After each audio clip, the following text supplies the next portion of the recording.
قرآن کہہ رہا ہے اقیم الصلاۃ لدلوک الشمس۔ پیچھے قرآن نے تذکرہ کیا کہ رسول اللہ صلی اللہ علیہ وسلم پر اتنا زیادہ مشرکین کا دباؤ ہے کہ قرآن کہتا ہے کہ اگر ہم آپ کو ثابت قدم نہ رکھتے تو آپ بھی ان کی طرف مائل ہو جاتے۔ تو ظاہر ہے بہت سخت دباؤ اور جبر ہے آپ کے اوپر، تو ایسے موقع پہ ایسا کام کرنے کی ضرورت ہے جس سے آپ کو ثابت قدمی ملے اور اللہ کا قرب حاصل ہو۔ تو اس کا سب سے بہترین طریقہ قرآن کہتا ہے نماز ہے، یعنی اے نبی صلی اللہ علیہ وسلم آپ نماز کو مضبوطی سے تھامیے تاکہ آپ کو ثابت قدمی ملے، آپ کو اللہ کا قرب ملے، کیونکہ جس اللہ کے لیے کام کیا جا رہا ہے نا، جب تک اس اللہ سے رشتہ مضبوط نہیں ہوگا تو اس کام میں آپ ثابت قدم نہیں رہ سکتے، اور اللہ سے رشتہ مضبوط کرنے کا سب سے بڑا ذریعہ نماز ہے۔ اس لیے قرآن کہتا ہے اقیم الصلاۃ، آپ نماز قائم کیجئے لدلوک الشمس، سورج کے ڈھلنے کے وقت۔ سورج کب ڈھلتا ہے؟ جب بالکل بلندی پہ جا کے ڈھلنا شروع ہوتا ہے تو ظہر کا وقت شروع ہوتا ہے، الی غسق اللیل، رات کے اندھیروں تک،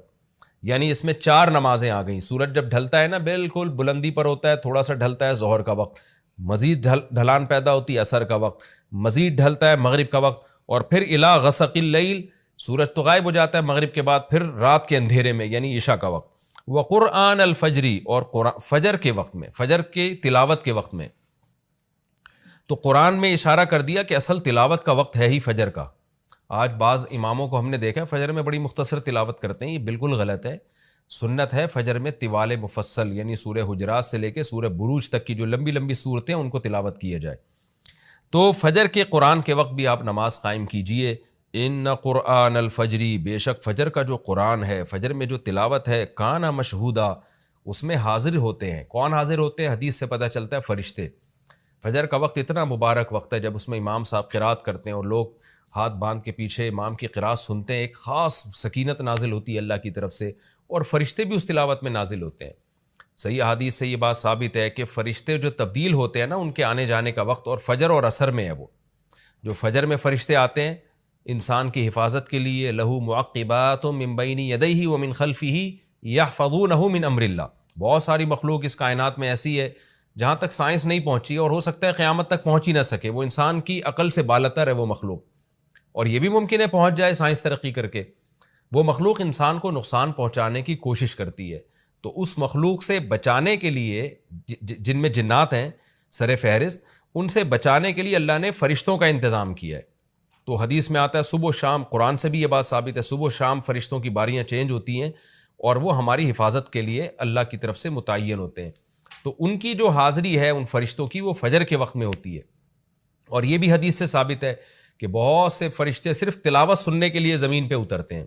تہجد کے بارے میں حدیث میں آتا ہے کہ جب کوئی شخص تہجد میں قرآن کی تلاوت کرتا ہے تو فرشتے آنا شروع ہوتے ہیں اور اس کے جو ہے نا لبوں پہ اپنے منہ کو رکھ لیتے ہیں اس کی تلاوت کو چکھنے کے لیے۔ اتنا فرشتوں کو لطف محسوس ہوتا ہے تہجد کی تلاوت میں، اور پھر وہ تانتا بناتے بناتے جو ہے نا ایک دوسرے پہ سوار ہوتے ہوتے آسمان کی بلندیوں تک پہنچ جاتے ہیں۔ تو فجر کی نماز میں بھی یہ فضیلت ہے۔ تو آگے اللہ فرماتے ہیں کہ اللہ نے فجر کی نماز کی فضیلت کو بیان کیا، آگے اللہ فرماتے ہیں وَمِنَ اللَّيْلِ، یہ تو 5 نمازیں ہو گئیں، یہ تو ساری امت پہ فرض ہیں، لیکن رات کے کچھ حصے میں فَتَہَجَّدْ بِهِ کا مطلب اس حصے میں آپ نے تہجد پڑھنی ہے، نافلۃ لک، اے محمد صلی اللہ علیہ وسلم، یہ آپ کے لیے اضافہ ہے۔ کیا مطلب؟ یا تو نبی صلی اللہ علیہ وسلم پہ 6 نمازیں فرض تھیں، یعنی 5 فرض کے علاوہ تہجد بھی فرض تھی، تو اس لیے قرآن نے کہہ دیا کہ امت پہ تو 5 فرض ہیں نافلۃ لک، لیکن یہ تہجد آپ کے لیے اضافی ہے، یعنی آپ پر 6 نمازیں فرض ہیں۔ ایک مطلب تو یہ بھی ہو سکتا ہے۔ اور جو علماء اس کے قائل ہیں کہ نہیں نبی پر تہجد فرض نہیں تھی، تو ان کے نزدیک اس آیت کی تفسیر یہ ہوگی کہ یہ آپ کے لیے ایک اضافہ ہے اللہ کے قرب حاصل کرنے کا، یعنی 5 نمازیں تو پڑھنی ہی پڑھنی ہے، لیکن آپ اللہ کے قرب کے لیے ایک اضافی چیز بھی آپ کو دی جا رہی ہے تاکہ آپ کے درجات اور زیادہ بلند ہو۔ تو ایسی صورت میں یہ صرف نبی کے ساتھ خاص نہیں ہے، کیونکہ خطاب نبی سے چل رہا ہے، اس لیے اللہ نے کہہ دیا آپ کے لیے اضافہ، ورنہ حقیقت میں پوری امت کے لیے یہ اضافہ ہے۔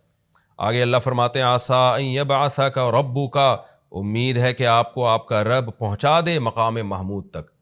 یہ مقام محمود کیا ہے؟ شفاعت کبریٰ، یعنی تمام پیغمبر نبی کے پاس آئیں گے کہ آپ سفارش سے آغاز کریں،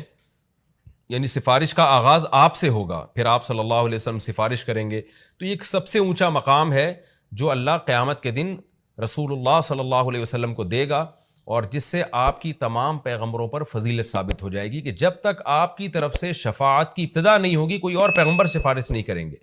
تو اللہ نبی صلی اللہ علیہ وسلم کو تسلیاں دے رہا ہے کہ یہ مشرکین کا جو آپ کے اوپر بے پناہ دباؤ ہے، جبر ہے، آپ اس میں تسلی رکھیے، آپ نماز قائم کریں اور تہجد کی پابندی کریں، اللہ نے آپ کو بہت بڑا آگے چل کے مقام دینا ہے۔ تو چونکہ نبی صلی اللہ علیہ وسلم بھی بشر تھے نا، مشرکین کے دباؤ کی وجہ سے آپ بھی ایک پریشانی میں آتے تھے، تو اس لیے اللہ آپ کو ثابت قدم رکھنے کے لیے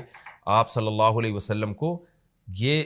خوشخبریاں سنا رہا ہے کہ آپ نے اپنا اس عمل کو فوکس کرنا ہے، نماز اور تہجد کو، تاکہ آپ کا اللہ سے قرب رہے، اور اللہ آپ کو خوشخبری دے رہا ہے کہ امید ہے آپ کا رب آپ کو بہت بڑے مقام تک پہنچا دے۔ رہا مسئلہ مشرکین کی دھمکیوں کا کہ یہ پوری کوشش کر رہے ہیں کہ آپ کو مکہ سے نکال دیں، تو ہم نے تو بتا دیا کہ یہ خود بھی نہیں پنپ پائیں گے، لیکن آپ نے اللہ سے کیا دعا مانگنی ہے؟ وَقُلْ رَبِّ، کہہ دیجئے اے میرے رب، ادخلنی مدخل صدق، مجھے مکہ میں داخل کیجئے مرغوب داخلہ، اچھا داخلہ، اور مجھے مکہ سے نکالیے بھی اچھے طریقے سے، یعنی اچھا نکلنا ہو میرا، ایسا نکلنا جس کے نتائج اچھے ہوں۔ اس میں اشارہ ہے کہ آپ صلی اللہ علیہ وسلم کو مکہ سے نکالنے پر مجبور کیا جائے گا، اور ایک وقت آئے گا کہ آپ مکہ سے نکلیں گے۔ تو اللہ اپنے حبیب صلی اللہ علیہ وسلم کو پہلے سے دعا سکھا رہے ہیں کہ آپ اللہ سے دعا مانگیں، اللہ جب میں نکلوں تو میرا داخلہ بھی اچھے طریقے سے ہو اور میرا نکلنا بھی اچھے طریقے سے ہو، یعنی پسندیدہ نکلنا ہو۔ سوال پیدا ہوتا ہے نکلنے کا عمل تو پہلے ہے اور مکہ میں داخلے کا عمل بعد میں، تو نکلنے کا تذکرہ پہلے ہونا چاہیے کہ اللہ مکہ سے مجھے اچھی طریقے سے نکال، اور مکہ میں مجھے داخل بھی اچھے طریقے سے کرنا، تو داخلے کا تذکرہ پہلے کیوں؟ تو اس میں بلاغت کا ایک نقطہ ہے کہ پیغمبر کا بنیادی مقصد وہ ہدف ہے جو پیغمبر دنیا میں لے کے آئے ہیں، تو اس کی آغاز تو مکہ سے کرنا ہے جس میں آپ کو بھیجا گیا، جو ابراہیم علیہ السلام کا شہر ہے، جہاں بیت اللہ ہے، اسلام کا مرکز تو اس جگہ سے بننا ہے، تو اس جگہ سے اگر نکالنا ہی مقصد ہے تو یہ جگہ تو رہ گئی نا پھر جو ابراہیم علیہ السلام کا مرکز اور ابراہیم علیہ السلام کی دعائیں تھیں، تو اس لیے اصل مقصد تو یہ کہ مکہ میں داخل میں اچھے طریقے سے ہوں، جو پیغمبر کا مقصد تھا دنیا میں آنے کا، مکہ فتح کر کے داخل ہوں، یہاں مجھے غلبہ ملے، اور یہاں میرا جب داخلہ ہو تو ایسا داخلہ جس کو میں پسند کروں۔ یہ جو ابھی میں مکہ میں کہیں سفر سے جا کے واپس آتا ہوں، یہ داخلہ وہ داخلہ نہیں ہے جو میں چاہتا ہوں۔ تو چونکہ مکہ سے نکلنا مقصد نہیں ہے، نکالا اس لیے جا رہا ہے تاکہ داخلہ ایک طاقت کے ساتھ ہو اور اچھے طریقے سے داخلہ ہو، اس لیے اس داخلے کا تذکرہ پہلے کیا جا رہا ہے۔ ہاں وہ داخلہ اس وقت تک ممکن نہیں ہے جب تک مکہ سے ایک دفعہ آپ کا خروج نہ ہو، تاکہ مدینہ میں ریاست بنے اور آپ 10,000 کا لشکر لے کر فاتحانہ انداز سے مکہ میں داخل ہوں، اور جس مقصد کے لیے اللہ نے آپ کو بھیجا تھا وہ مقصد پورا ہو۔ تو وہ مقصد نکلے بغیر پورا ہو نہیں سکتا، اس لیے نکلنے کا تذکرہ کر دیا، ورنہ اصل مقصد تو یہ ہے کہ اللہ میں مکہ سے نکلنا نہیں چاہتا، میں مکہ میں داخلہ چاہتا ہوں۔ داخلہ ایسا ہونا چاہیے مدخل صدق، سچا مرغوب داخلہ ہونا چاہیے۔ چنانچہ اللہ نے آپ کی دعا قبول کی، اور جب نبی مکہ میں داخل ہوئے نکلنے کے بعد تو کیسا بہترین آپ نے کا داخلہ ہوا کہ 10,000 کا لشکر لے کر آپ گئے، اور مشرکین مکہ آپ سے معافی کی بھیک مانگ رہے تھے۔ تو یہ مکی آیتیں اس وقت تو ظلم کے پہاڑ توڑے جا رہے تھے، لیکن پیغمبر سے اس طرح کی دعائیں کروائی جا رہی تھیں، وَأَخْرِجْنِي مُخْرَجَ صِدْقٍ، اور اللہ مرغوب نکلنا ہو، یعنی جب میں نکلوں تو بھی میرا اچھا ٹھکانہ ہو۔ چنانچہ آپ کا نکلنا بھی بڑا اچھا ہوا کہ پورا مدینہ آپ کے استقبال میں کھڑا ہوا تھا، اور طلع البدر علینا من ثنیۃ الوداع، یہ جو ترانے ہیں یہ مدینہ کی بچیاں آپ کے استقبال میں پڑھ رہی تھی، تو آپ کا نکلنا بھی اچھا ہوا، یعنی مدینہ میں داخلہ جو مکہ سے نکل کے، اور پھر جو مکہ میں آنا وہ تو اس سے بھی زیادہ عزت اور شان کے ساتھ ہوا۔ وَاجْعَلْ لِي مِن لَّدُنْكَ سُلْطَانًا نَصِيرًا، اور اللہ تو بنا دے میرے لیے اپنے پاس سے زبردست طاقت جس میں میری مدد ہو، غلبہ دے دے مجھے مشرکین پر۔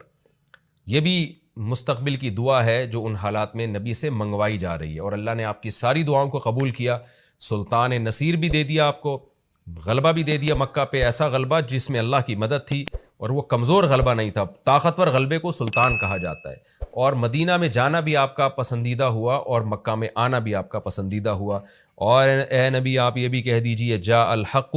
حق آ چکا ہے، وزہق الباطل، اور باطل فنا ہو چکا ہے۔ حالانکہ جس وقت یہ دعا منگوائی جا رہی تھی باطل فنا نہیں ہوا تھا، لیکن